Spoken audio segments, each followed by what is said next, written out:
progress. Progress that reaches from coast to coast, keeping pace with the growing needs of a great nation.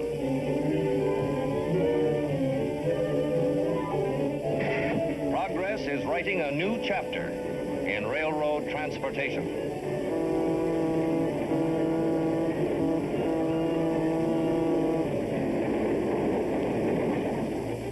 New comforts, conveniences, dependability, safety.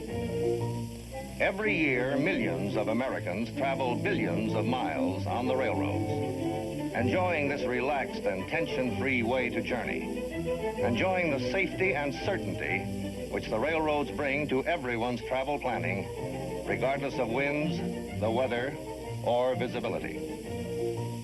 There are extra comforts, too. Air-conditioned coaches, master bedrooms, each with a private bath, meals prepared by expert chefs, electro-pneumatic doors which open at a touch, public telephones. From certain trains, you can telephone your home or your office as readily as from the corner drugstore. And still more improvements and greater comforts are on the way. So take a look into the past to remind ourselves of railroad travel in times gone by. In the year 1850, this was coach travel deluxe. This locomotive, made in England, was aptly named the John Bull. Powerful for its day, it consumed a lot of wood, had a big appetite. The train crew and the passengers often had to stop along the way to restock the woodpile. To put the brakes on, the engineer only had to holler his head off to the brakeman in his shelter on top of the tender. Yes, this is how the iron horse got its start. Today, the modern iron horse numbers in the thousands. From one part of the country to another, freight and passenger trains are hauled by powerful locomotives. This one, a twin-unit diesel, delivers 3,700 horsepower. Every locomotive, whether diesel, steam, or electric, comes in for a checkup after every trip. Let's go along. We'll find progress here, too. The workmen and technicians take over.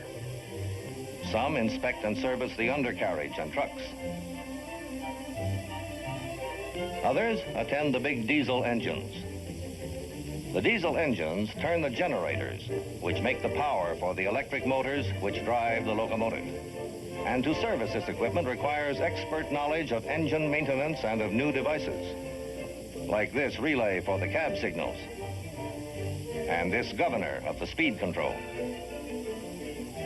Inside the cab of a diesel, we can see a few of the many modern devices which aid the locomotive engineer. These are the cab signals. They reproduce the wayside signals.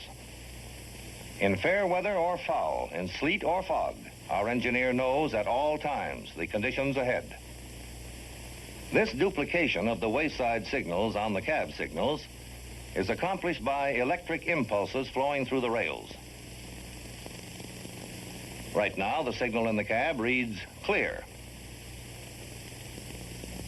But let's assume the next wayside signal shows a less favorable indication requiring a reduction in speed. The instant our locomotive passes this next signal, its indication is picked up by the cab signals. It is less favorable, and so a warning whistle sounds. And, cautioned by ear as well as by eye, our engineer reduces speed.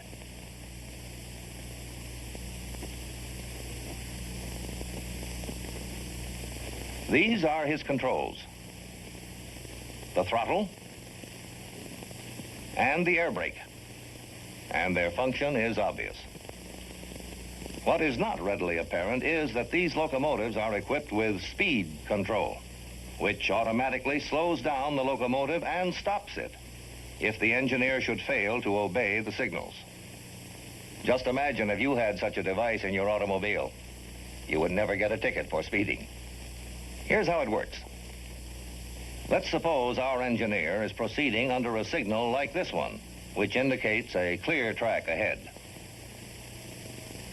Now, a less favorable signal appears, instructing him to slow down and prepare to stop. Our engineer has 6 seconds to take action. If he fails to act, the automatic speed control takes over and stops his train. But seeing is believing, so we'll take a demonstration ride. It's raining, but visibility, good or bad, has no effect on the cab signals and speed control. The cab signal indicates we may proceed at 30 miles per hour, no more, and be prepared to stop at the next signal. Our engineer knows we are going to demonstrate the automatic speed control.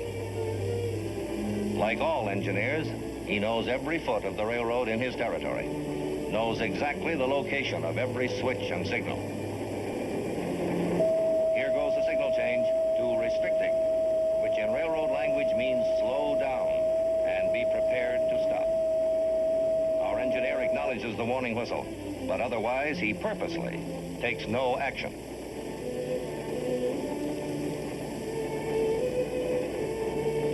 There goes the automatic speed control. Down, down goes our speed to a stop. Another feature of this safety device is this tape, which furnishes a graphic record of the actual speeds maintained during the entire trip. This point on the tape shows the stop we just made when we demonstrated the automatic speed control. Now we are underway again, and others along the line, too, are reporting and recording our progress. Listen. Mifflin Signal Tower calling engine 5863 West. Over. Engine 5863 West, answering Mifflin Signal Tower. Over. You seem to have made an unscheduled stop. Over. Yes, I've been demonstrating the automatic speed control. We have some moving picture fellas with us. We'll be passing your tower in about 2 minutes. Over. The radio telephone has added to railroad safety and efficiency.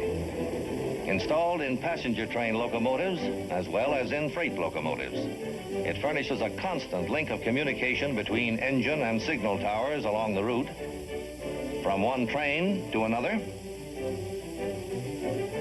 and between locomotive engineer and crew members riding the caboose.